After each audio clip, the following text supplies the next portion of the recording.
Alrighty, welcome back to another rambling session with an elderly teen. We've got the perfect setup. Okay, we're in our comfy lounge attire. It's the middle of the night, so hopefully we won't get sirens in the background. We have the ambient lighting going on. We got my water on the side. Everything is perfectly set up and good to go.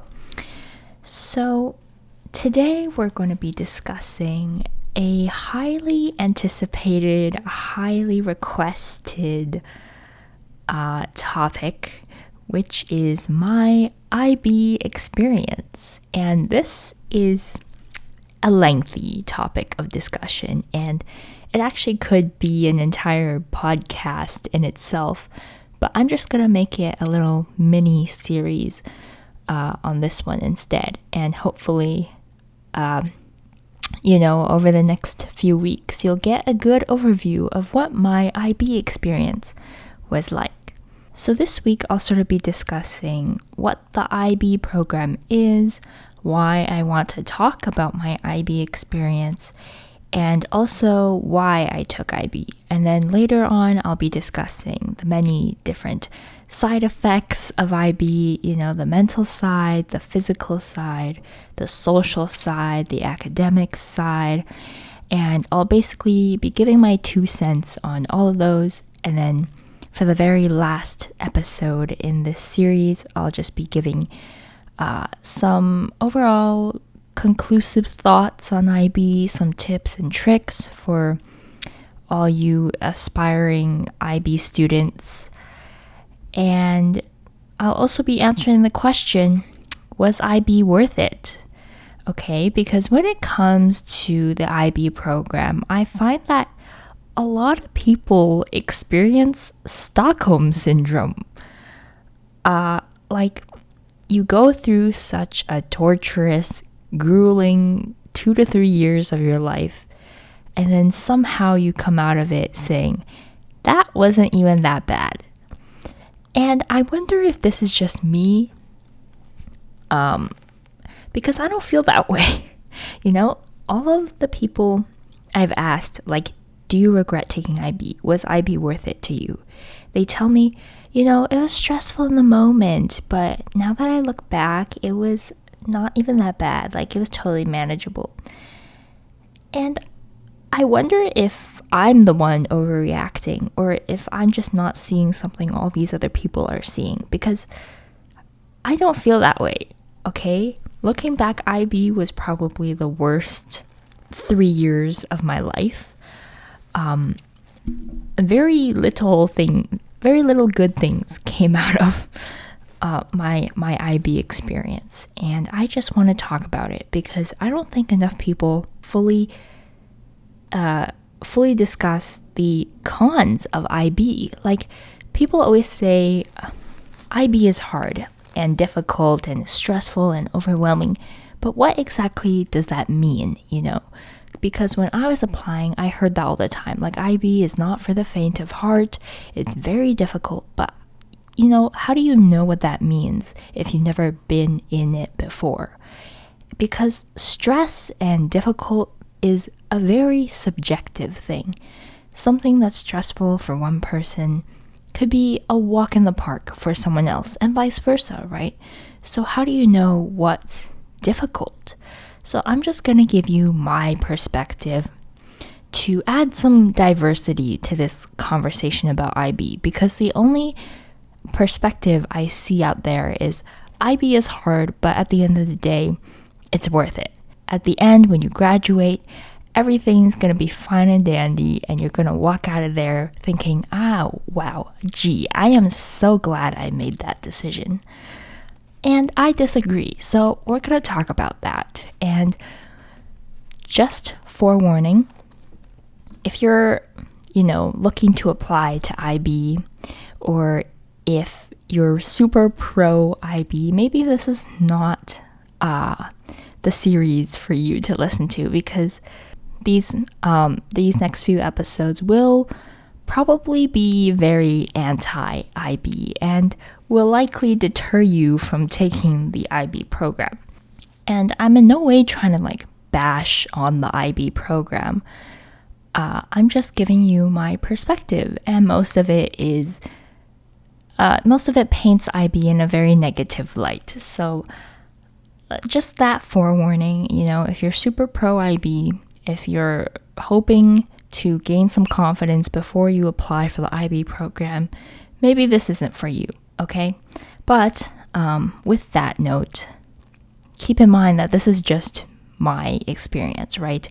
Not everybody has the same experience, and so many of my friends have had relatively positive experiences with the IB program. So, maybe you're not going to end up like me, and you may actually enjoy the IB program. So I'm going to dive into a few factors to consider when you're trying to decide if you want to apply to the IB program, and I'll let you make your own decision. I'm just here to, provide a new, fresh perspective and add to the conversation a little bit.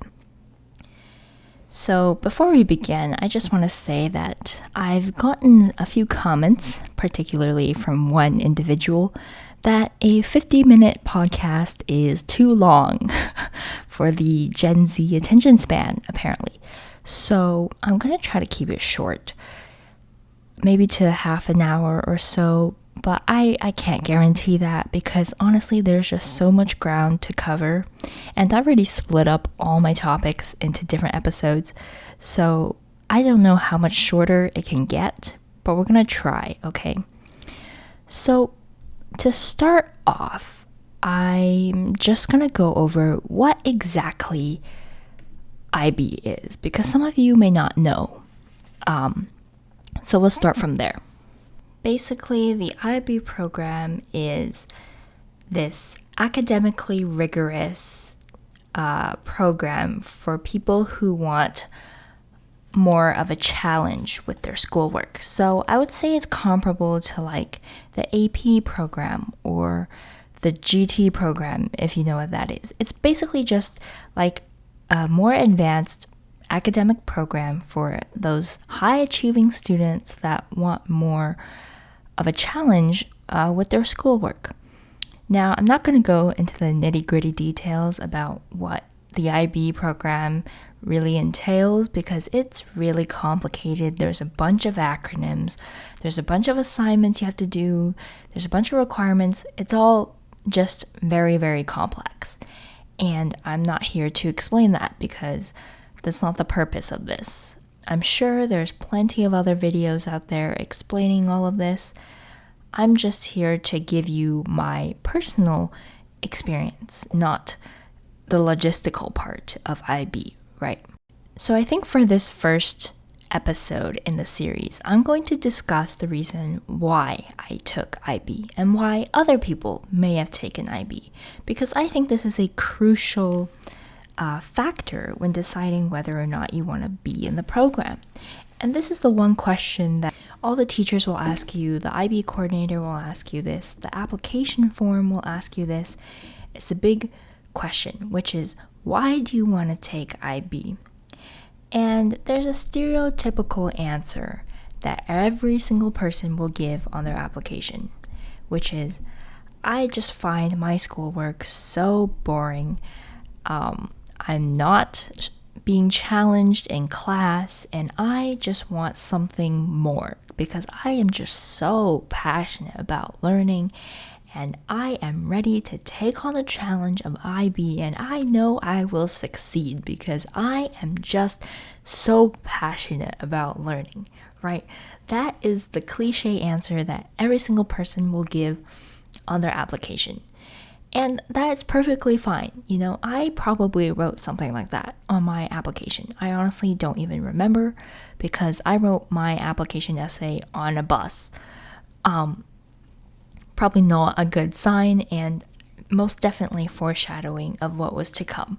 But that is perfectly fine if you want to write that on your essay because it's what you're expected to write, right? it's what the IB program was designed for. Like the founders of IB probably envisioned this group of just A plus students, super phenomenal people, well respected, just really dedicated students. However, I think over time, IB has evolved to become this program that attracts the wrong people. Because in my experience, at least the people I was surrounded with, myself included, I don't think they were actually fit for the IB program, and they took IB for the wrong reasons. And if you're truly looking for those individuals that are super passionate about school and want to be challenged in class, I would say they're far fewer than you may imagine. And I'm sure it's this thing, like this desire to be challenged academically, is a factor in most people's decision to take IB. But I would say it's not the real reason. And I feel like people's real reason for taking IB can even be subconscious, and they may not realize why they're taking IB in the first place. And that was me. Like, I thought I wanted an academic challenge. I thought I could do more and take on more and just learn at a faster pace, right? And that was what I told myself for probably 70% of the program. And it wasn't until I was about to graduate when I realized, like, wow, I was not doing IB for that reason. And I was doing IB for the wrong reason. And that really shifted my perspective on the whole thing.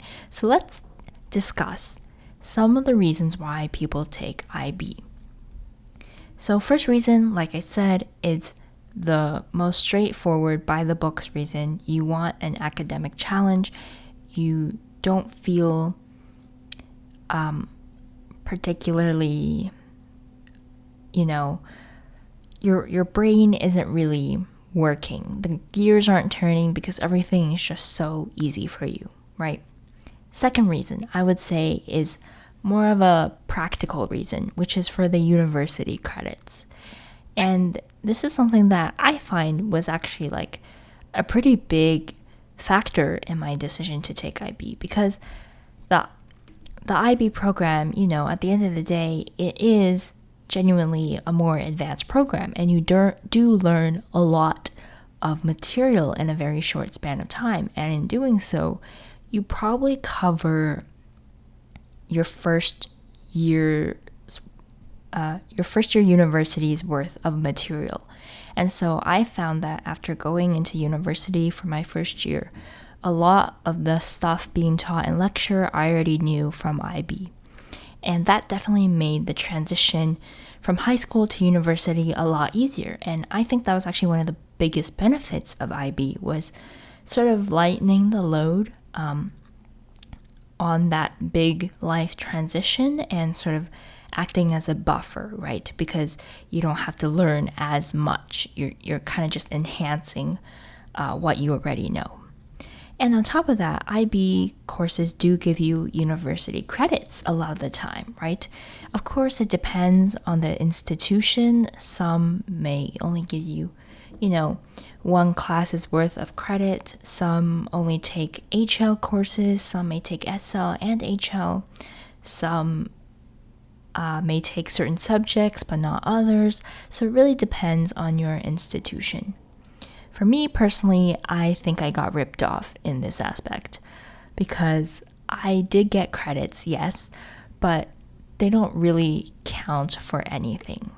These credits that I got were mainly just they were basically equivalent to elective credits. Like, they can't be counted towards my program.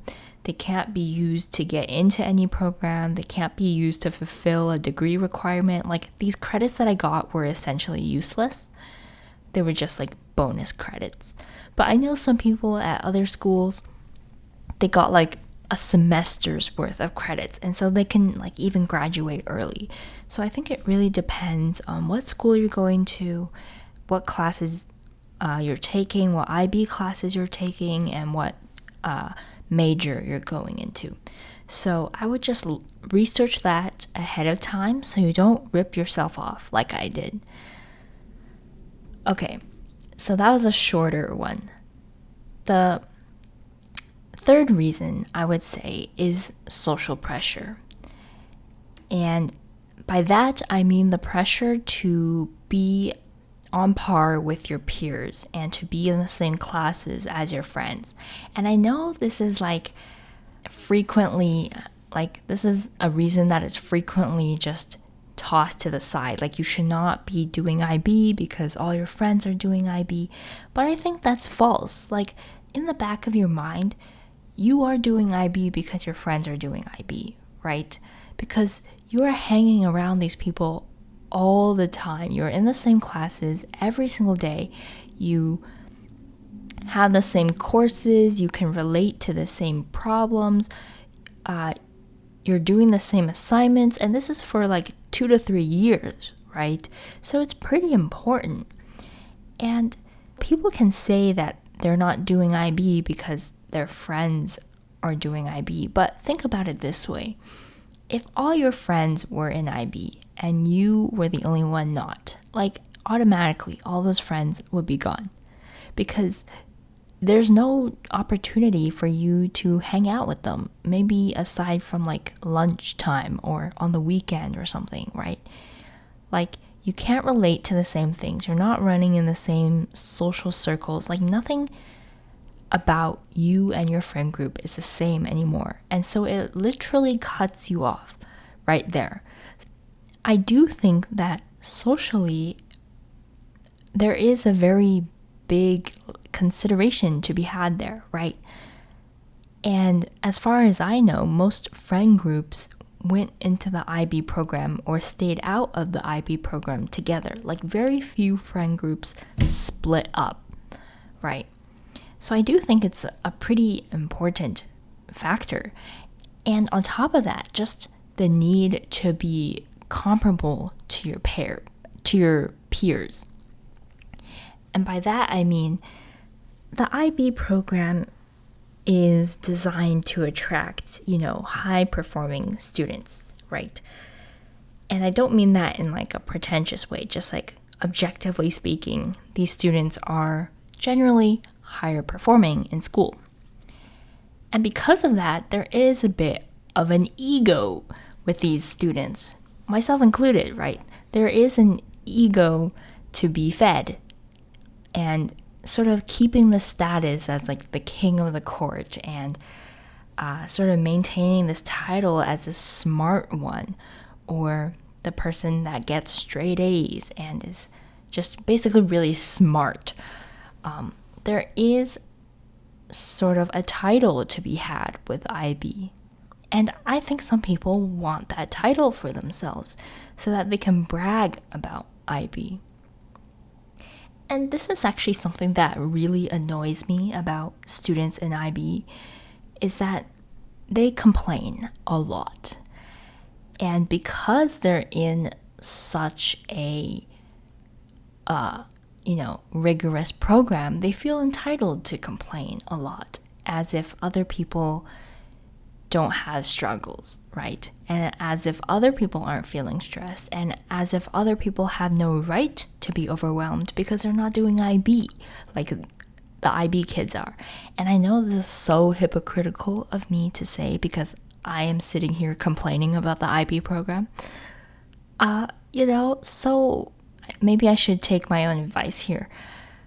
But I do think some people in IB can become a little pretentious when they're in the IB program and sort of use that title as a bragging point, almost as a pity brag, like martyrdom, if you know what I mean. Okay, so that's that. And lastly, this is, I think, the biggest reason why people want to be in IB, and it was also the reason why I truly wanted/needed to be in IB, is parental expectations / your own expectations. And I think this is a pretty big one because most of the people in IB come from immigrant families, right? Like their parents are, at least in my school. Okay, most of the people in my IB cohort came from immigrant parents. And this is a whole other topic of discussion for another time. But with immigrant parents, there is a lot of expectation to be the best and to succeed and to rise to the top of society. That's why so many immigrant parents sort of pressure their children into becoming doctors, lawyers, engineers, or go into business and get an MBA. Like, because these are well-respected careers with generally higher salaries, and they're put on a pedestal in society almost, there is a lot of expectation to be the best. And so in order to be in the best career, you obviously have to be in the best academic program in high school. And so automatically that means taking IB. For me personally, I don't think IB was necessarily a choice I could have made for myself. And yes, it was like a choice that I made, but at the end of the day, I believe it was an illusion of choice. Like, I thought I had the choice and people presented it to me like I had a choice, but deep down, I knew that this was something I had to do in order to sort of follow the path that was already paved out for me by my parents. And I know you could just say like, oh, well, your parents don't control everything. You're living your own life. Why can't you not choose IB? But it's so much more complicated than that. And if you're not in that situation, I don't think you can fully understand the type of pressure and expectation that comes along with having immigrant parents, or just parents with high expectations for your future. Because it's a really complex relationship of, I want to please my parents, but at the same time, I want to be doing what I want to be doing and I want to make my own decisions. But then if I do that, am I betraying my parents? Am I wasting the sacrifice that they made for me? Am I throwing away all the things they did for me because I want to live my own life? And so it's a very complicated relationship and, I guess, complicated feeling to have towards your parents and towards taking IB. And I think at such a young age, you're not really prepped to make your own decisions, and you're sort of conditioned to just go with the flow and to sort of follow the path that has already been paved for you. And so for me personally, I just went with the flow. I did IB because I was expected to. I did IB because all the people I knew who were similar to me, all the people I knew who were also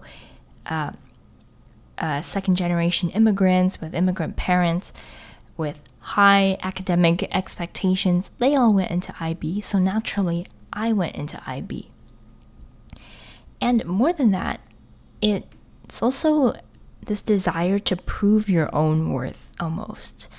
And this extends back to like parental expectations and everything. But I have a theory that my parents' expectations sort of became my own expectations, and I internalized this pressure that I was perceiving from their end, right?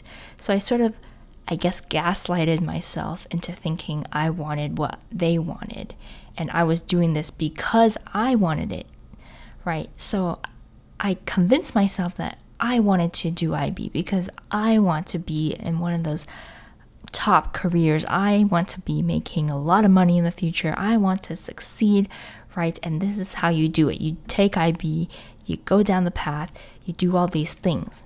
And I sort of convinced myself that I wanted it.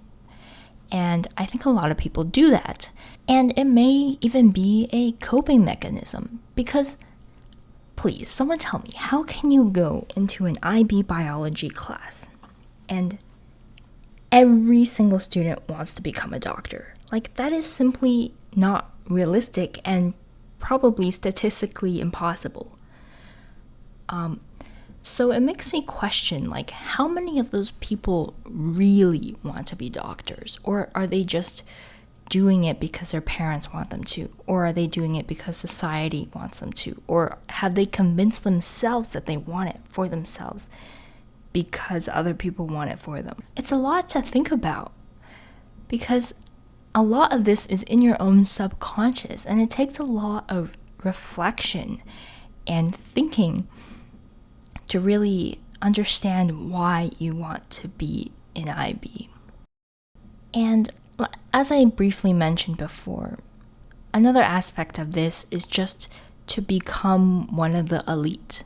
Because with IB, like I said, there is a certain status associated with it. And naturally, there is I guess you're regarded with a certain level of respect as one of the upper class, I guess you could say. By being in the IB program, you've automatically proven yourself as like a smarter person, right? And I don't agree with this at all. So many people who did not go into IB could have done very, very well in the IB program, but they chose not to. And I respect those people, honestly. I respect them so much because they went against the grain. Like, they knew they could do it. They definitely had the capability, the work ethic, all the things, right? But they chose not to. And that just proves that you don't need IB to be successful. You don't need IB to live a happy life. You don't need IB to really do anything, right? See, I don't even know why people do IB at this point. It just gives you that extra boost, I guess. But anybody could end up anywhere, with or without IB. It could go both ways. But I'm just saying, automatically, by being admitted into the IB program, you're adopting this social status, both within the school and within the society as a whole, that you are one of the smarter ones and you sort of know more, and people will respect you more. And also, you may start acting more pretentious. You may start looking down on people because they're not in IB. You may treat people with a condescending attitude because they're not in IB and you are, so you must know more than them. Or you look down on people for complaining about seemingly trivial struggles when you are dealing with this like genius level struggle and nobody can understand because you're just so smart. Like, it really bothers me, honestly, when people do that, but I do think subconsciously it fuels your ego to know that you are struggling because you are in something difficult. It's just martyrdom. Like, you just want to complain about the sacrifice that you're doing, and you want the whole world to know about it, right? You want the whole world to know you're struggling because you're doing something difficult and honorable and respectable, and you're going to be successful in the future, yada, yada, yada.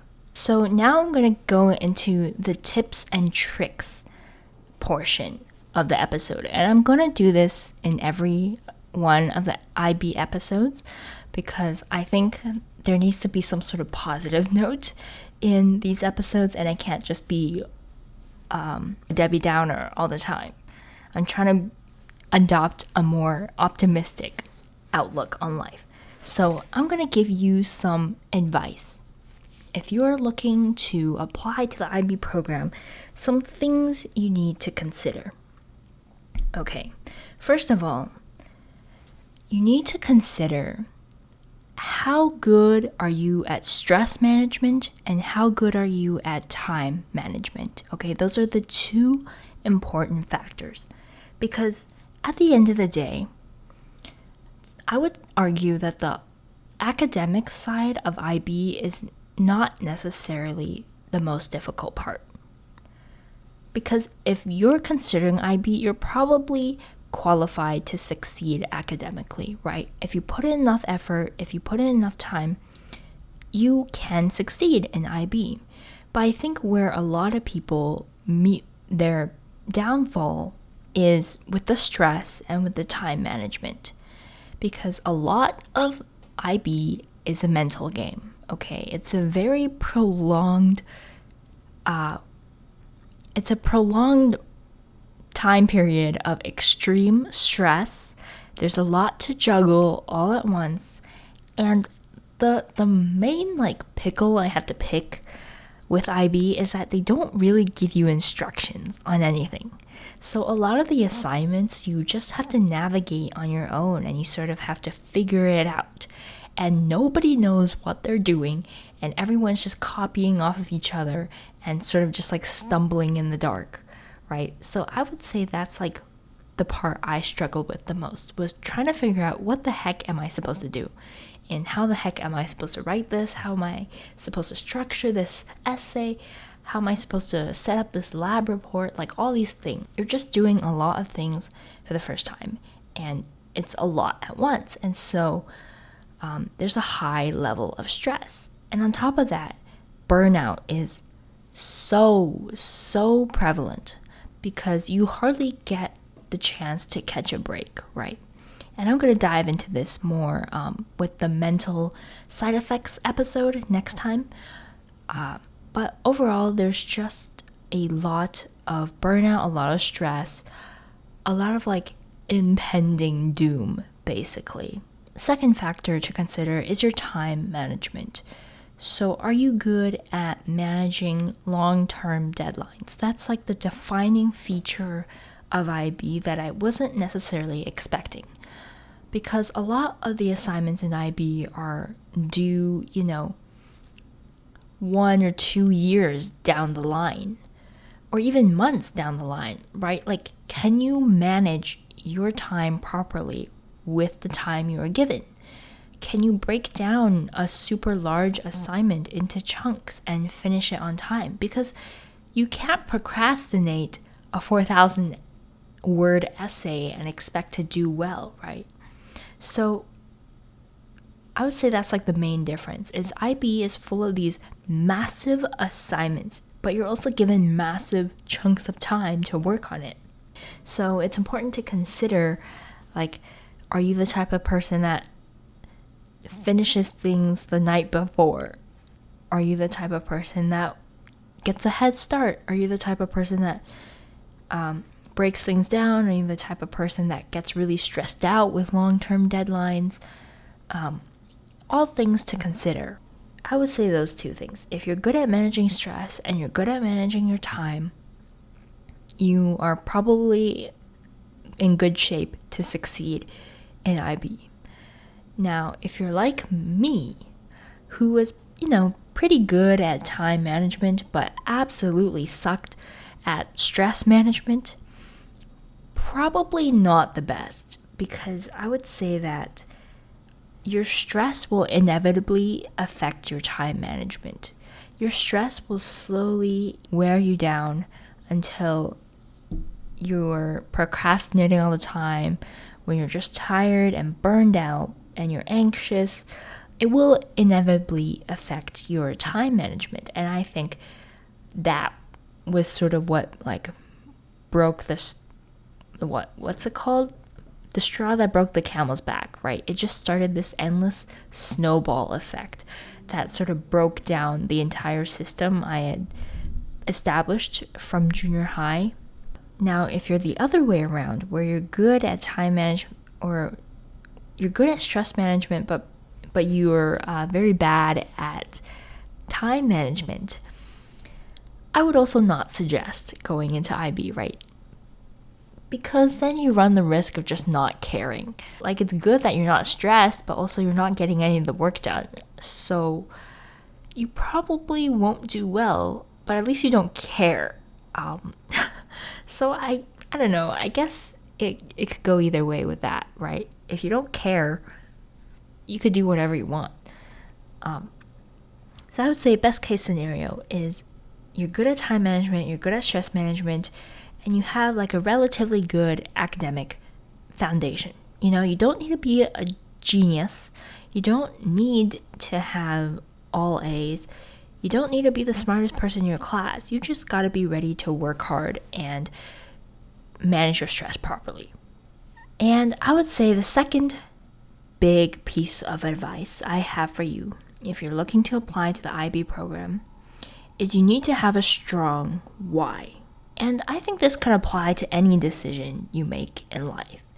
So you need to know why you're making this decision. This is not something to be, taken willy-nilly, lightheartedly, and you can just assume, oh, I want to do this because I want the academic challenge. Like, really reflect on it, right? Like, are you doing this because all your friends are going into IB, right? Like, think, if all your friends were not going into IB, would you still be doing IB? Something to think about. Or are you doing it for your parents? Like, if your parents were not a factor, if they were not pressuring you in any way, would you be doing IB? Or, another thing to consider, your extracurriculars. Inevitably, you will have to dedicate more of your time towards academics. So are you prepared to maybe give up some of your extracurriculars and cut back on some of the time, you could have gone hanging out with friends, and instead you have to stay at home and work on your homework? Is that something you're willing to do? Or are you doing it for the university benefits? Do you want to feel more prepared for university? Do you want to get the credits, get ahead of the game, mediate that transition between high school and university? And these are all valid reasons to take IB, right? I'm not judging any of these reasons. I'm just giving you prompts to think about. And whatever reason you choose for doing IB, just make sure it's strong enough to get you through the bad times. Like, if you're doing IB to be in the same class as your friends, fine, sure. Just make sure if you're stressed, overwhelmed, you're tired, is that reason enough to keep you going? Is it enough to get you back up, to keep working? Or if you're doing it for your parents, like, is that enough reason to motivate you to keep going? I guess this is where, like, the teacher's advice comes in, and they say, don't do IB for your friends, do it for yourself. Because I think doing something for yourself is ultimately what builds the foundation for a stronger why. As much as we hate to admit it, human beings are selfish people. And we like to do things for ourselves. So if you're putting all this time and energy for someone else or some external factor, you're not going to be able to persevere through it. If you don't really want it and you're doing it for someone else, you're inevitably going to have a miserable time, or you're going to give up. And those are obviously bad outcomes, right? So just make sure whatever reason you choose to do IB, make sure it's strong enough and that you really, really want it, and that it is worth whatever sacrifices you have to make for IB. Okay? So that's all I have to say on why I took IB, and why I think other people take IB, and what you should consider before you take IB. Next time, we're going to go into the mental side effects of IB, and this is going to definitely be more of like a more serious, dark episode. So if you're curious about that, stay tuned for next week. And I decided I'm going to add in a song recommendation for each one of these episodes, because music was something that really, really helped me. When you're feeling low and it's like the middle of the night, sometimes you just want to listen to some sad songs and, use that as catharsis to get all the bad emotions out. So during my 2.5 years in IB, I definitely had a lot of songs that were played on repeat for like hours on end. I want to share some of those songs with you so that hopefully you can both get an image of what I was feeling throughout my IB experience and also get maybe like a new coping mechanism, like a new coping outlet for coping. I don't know. Anyways, this first song is called Broken by Anson Seabra. That's Seabra. And Anson is one of my favorite artists of all time. I love most of his songs. They are generally very, very sad. It's like a sad piano ballad. And I know that's not most people's cup of tea. But if you're really into like acoustic sad songs, and this song is also very, very slow with like super long pauses and it just drags its feet, but I promise you it is so good, and I cried to this song so many times. Just the lyrics are really relatable when you're feeling low and when you're stressed out, and it really encapsulates a lot of my IB experience. So take a listen if you like, and I'll see you guys next week. Bye.